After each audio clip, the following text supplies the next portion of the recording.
Hi, welcome to Robyn's Roost. I'm Robyn Rasset, a Stampin' Up! Demonstrator from Minnesota. Today I would like to share with you a fun masking technique that I actually learned from a fellow demonstrator and friend, Kathy Pack, but when I looked at it, it is actually in the annual catalog. So let me just flip the camera down. I'll show you the page in the catalog, and then we can get started stamping. Oh, let me give you a quick peek at the card we're going to make. It's fall inspired. I'm actually doing this video on Halloween, so kind of a fun technique, good for any season. Let's go ahead and flip that camera. So for this card, we're going to be using the Pretty Pumpkins stamp set and the matching detailed pumpkins dies. I'll just set those off to the side. And this is the annual catalog from 21-22, and page 26 you will see this technique highlighted in the catalog. And I just wanted to note, look at, there are 4 very nice cards here, and you may not like this stamp set. It's not one of my favorites. I do have it, I've used it, but look at the beautiful ideas for making cards. You could take you notice these 2 are actually probably from the sand and sea on the opposite page, but you could take these card designs and use different stamps and put different colors, and so there's all kinds of ideas. This is an idea book. That's the way I like to think of it, as much as it is a catalog.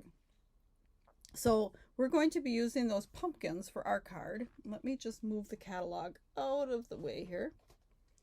And rather than working on a separate piece, here I'm going to pull in a different card that I created.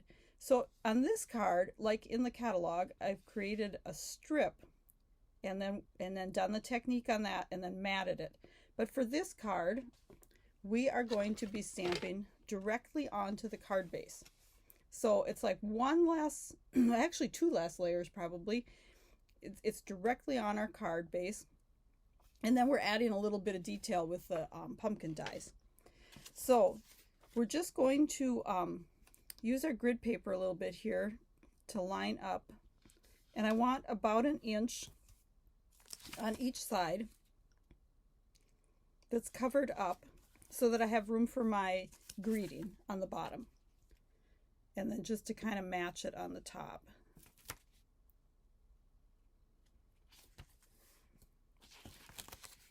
And these are just regular Post-it notes. Now, if you have the big Post-it notes, those would be easier, of course, because you could probably get by with just 1. And you want your sticky edge along where you're masking. Now, I did notice in the catalog page, let me pull it back in just a minute. They actually show using the torn grid paper, and I don't know if they glued it down with something, but I find that when I rub my blending brush, I would move that, and I want a nice sharp edge. So unless you're using like some removable adhesive on the back of the grid paper, I don't know that I would try that. But I have chosen 3 colors for this. I've got Evening Evergreen and Bumblebee, which are both in colors, and then Cajun Craze. So I kind of went for a nice fall look. If you're doing a different season, change up your colors. So let's just start stamping. And I think I used the biggest one. Here we go. And you can use, any stamp, any color. You don't have to follow my design. And just randomly stamp these across the paper. And I like to go off my paper a little bit sometimes and sometimes not, so that you have that feeling that the image is flowing. And then we'll bring in some of the Bumblebee.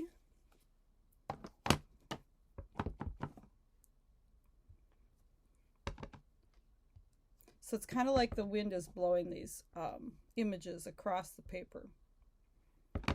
Maybe one up here. And then Cajun Craze for our final one. And you can add as many images or as few as you like.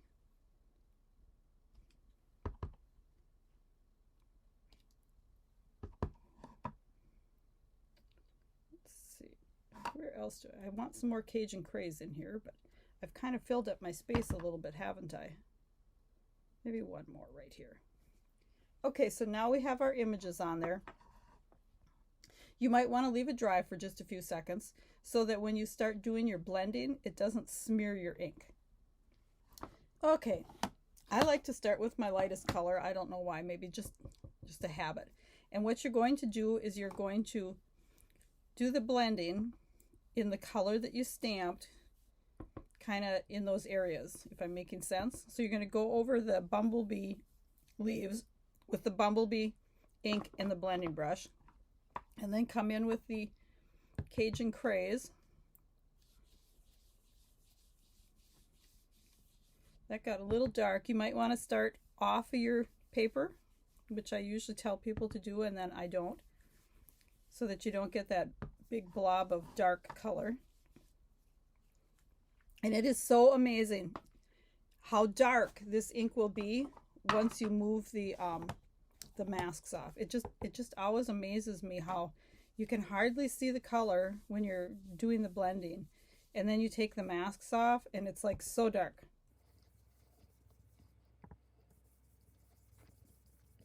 So then once you're done, and I pretty much like the way this looks, but if you have some areas like in the center or something that aren't quite filled in, take your lightest color and kind of go over those areas in between. And now I am going to, I need the Cajun craze yet, but I'm going to close these other ones. Always close your ink pads so your card, your finished product, doesn't fall in it. Now let's do the big reveal. Isn't that beautiful? Look at how dark that edge is. And it just did not look that dark when we had it against the dirty. Well, let's move those out of the way. So here we have our card. So now we'll bring in our greeting, and we're going to ink that up in the Cajun craze. And I just re-inked this, so let's hope it isn't too inky.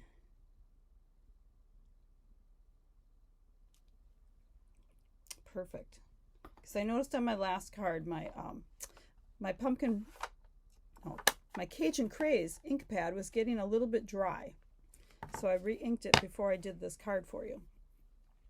So then we're going to pull in a die cut pumpkin, and I've got that ready here, already cut from the Cajun craze.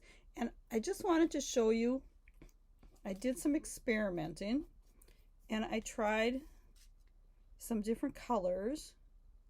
I kind of like the black, but I think for a friend card, I didn't know if I wanted the black.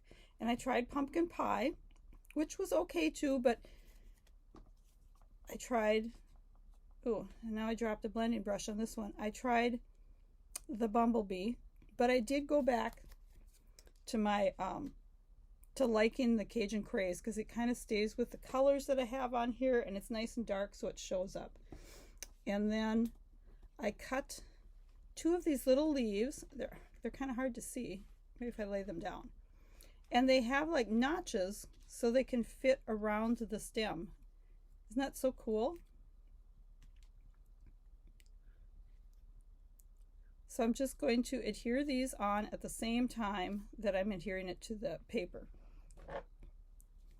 And I'm going to use the my liquid glue. I like using liquid glue for these die cuts with all the little intricate pieces. You can kind of rub it around on there.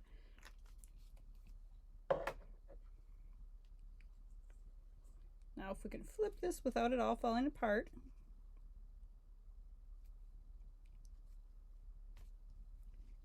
Hopefully I have my pumpkin straight. Okay, so this one, I actually can still see my stem. On my last card, let me pull it in here again. I had covered up my stem, so I took a little piece of the braided linen thread, tucked it in there with some glue to kind of substitute for my stem. That pumpkin stem broke off. You know how they sometimes break off? Had to fix that. So this one, I can see my stem, so I don't need to add my little ribbon to it. So wasn't that quick and fun? You can get these pretty colors with your blending brushes. And wouldn't someone love to get that card for, say, Thanksgiving, since we're kind of past Halloween right now, as I'm doing this on Halloween morning. So if you'd like to pick up any of the supplies to do this, go ahead and click on the link below and you can shop at my store. Thanks for stopping by the Roost. Hope to see you again. Have a great day.